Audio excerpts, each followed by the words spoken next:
Question बात करेंगे, सुमेलित कीजिए। पूरब का अर्थ होता है दुर्गपति, स्पष्ट गुप्तचर होते थे और उग्र अपराधियों को पकड़ने वाले कहलाते थे, और वप्ता नाई को बोला जाता था, वप्ता नाई को बोला जाता था। याद रखिए सुमेलित है। इसको अगर 4 आप ऑप्शन याद रखते हैं तो आपका क्वेश्चन अगर उग्र के बारे में भी पूछा जाएगा तो आप इजिली बता सकते हैं। और नेक्स्ट क्वेश्चन बात करेंगे, अघन्य किसे कहा जाता था। नेक्स्ट क्वेश्चन में अघन्य किसे कहा जाता था, तो अघन्य न मारने योग्य अर्थात गाय, न मारने योग्य अर्थात गाय को कहा गया है। पनी व्यापारी को भेषज या भीषज जो भी वैद को बोला गया है। अतिथि को गोहंता बोला गया है। गाय का महत्व बहुत ज्यादा था, यह तो सभी सुमेलित हैं। अमाजु अविवाहित स्त्रियों को बोला गया है। नियोग प्रथा, विधवा अपने मृतक के भाई देवर अर्थात देवर के साथ विवाह कर सकती थी। बलि, राजा द्वारा जनता से कर वसूलने को बलि कहा गया है। तो सभी सुमेलित हैं, याद रखिए। इसके पहले क्वेश्चन भी सभी सुमेलित थे।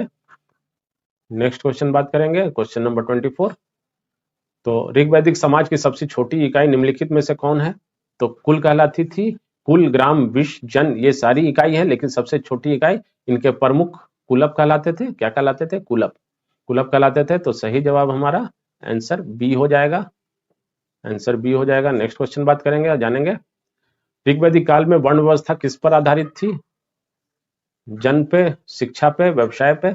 तो इसका सही आंसर है व्यवसाय पे, अर्थात आंसर सी। कर्म के आधार पर वर्ण व्यवस्था जैसे आधारित थी, लेकिन ये उत्तर वैदिक काल में फिर जन के आधार पर हो गई। ओम शब्द का उल्लेख, ओम शब्द का उल्लेख सबसे अधिक बार हुआ है, करीब 1028 बार ओम शब्द का उल्लेख ऋग्वेद में हुआ है। नेक्स्ट क्वेश्चन बात करेंगे, क्वेश्चन नंबर 27। आर्यों की प्रमुख नदी कौन सी थी। तो आर्यों की प्रमुख नदी सिंधु थी, लेकिन सरस्वती की जहां बात होती है, सरस्वती की, ये पवित्र नदी कहलाती थी। ऋग्वेद काल में ये पवित्र नदी कहलाती थी और इसे नदीतमा भी कहा गया है, नदीतमा, नदीतमा भी कहा गया है, याद रखिएगा छात्रों। विपाशा व्यास और पुरुषनी रावी नदी, जैसा मैंने बता भी दिया है। क्वेश्चन नंबर 28 की बात करेंगे अब हम लोग, तो 28 देखेंगे। ऋग्वैदिक संस्कृति में संपत्ति का प्रमुख रूप क्या था। ये गोधन, गाय को ही संपत्ति का मुख्य रूप था। नेक्स्ट क्वेश्चन, ऋग्वैदिक संस्कृति में आर्य किसकी उपासना करते थे। प्रकृति की उपासना करते थे। किसकी उपासना करते थे? प्रकृति की। तो सही जवाब हमारा आंसर ये हो गया। अब नेक्स्ट क्वेश्चन बात करेंगे, निस का क्या अर्थ है। निस का अर्थ होता है स्वर्ण आभूषण या मुद्राएं भी आप कह लें, मुद्राएं। निस का अर्थ है, इंपॉर्टेंट है परीक्षा के दृष्टिकोण से। क्वेश्चन वैदिक सभ्यता से एक क्वेश्चन तो आते ही रहते हैं, लेकिन ये इंपॉर्टेंट चैप्टर है। गोत्र व्यवस्था कब प्रचलन में आई। ये उत्तर वैदिक काल में गोत्र व्यवस्था प्रचलन में आई है, याद रखिएगा। सही जवाब हमारा आंसर बी हो जाएगा। चलिए नेक्स्ट क्वेश्चन बात करते हैं। ऋग्वैदिक सभ्यता में पुरंदर किस देवता को कहा गया है। पुरंदर, पुरंदर किस देवता को। तो इंद्र को। किस देवता को पुरंदर कहा गया है? इंद्र को। Next question, question number 33। उत्तर वैदिक काल में किस देवता का सर्वोच्च स्थान प्राप्त है। उत्तर वैदिक काल, ऋग्वैदिक काल में इंद्र को और उत्तर वैदिक काल में प्रजापति को, प्रजापति को उत्तर वैदिक काल का सर्वोच्च देवता माना गया है।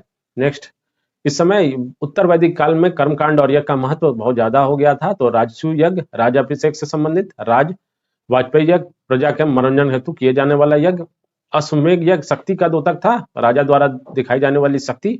अश्वमेघ यज्ञ से अग्निष्टोम यज्ञ, अग्नि को पशु बलि दिया जाने वाला यज्ञ था।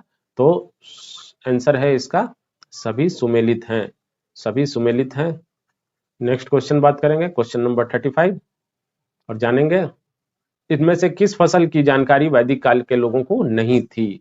तो तंबाकू की जानकारी वैदिक काल के लोगों को नहीं थी। किसकी जानकारी नहीं थी छात्रों?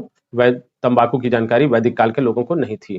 क्वेश्चन नंबर 30, प्रथम विधि निर्माता कौन थे। प्रथम विधि निर्माता कौन थे या किन्हें माना गया है। तो डी, मनु, मनु को प्रथम विधि निर्माता बोला गया है। क्वेश्चन नंबर 37 बात करेंगे, व्रीहि शब्द के लिए किसके लिए प्रयुक्त हुआ है। व्रीहि शब्द किसके लिए। तो ये चावल के लिए। किसके लिए? चावल के लिए व्रीहि शब्द वैदिक काल में प्रयुक्त हुआ है। सही जवाब आंसर ए हो जाएगा। नेक्स्ट क्वेश्चन बात करते हैं और जानते हैं, यव शब्द किसके लिए प्रयुक्त हुआ है। तो यव शब्द जौ के लिए, answer C. Next question, next question बात करेंगे, सुमेलित, पूषण, पूषण पशुओं के देवता, ये ऋग्वैदिक काल में पशुओं के देवता माने गए हैं, जो कि उत्तर वैदिक काल में, ये उत्तर वैदिक काल में शूद्रों के देवता माने गए हैं। शूद्रों के देवता। ये ऋग्वैदिक काल, वैदिक काल में, और ये उत्तर वैदिक काल में। उत्तर वैदिक काल में रुद्र जगत के पिता, अदिति देवों की महान माता और अग्नि देवताओं और मनुष्यों के बीच मध्यस्थता करने वाले कहलाए। तो सभी सुमेलित हैं। नेक्स्ट और लास्ट क्वेश्चन है, ऋग्वैदिक काल में देवताओं को कितने श्रेणियों में रखा गया है? तो 3 श्रेणी में, अंतरिक्ष के देवता, पृथ्वी के देवता, इस तरह से 3 देवता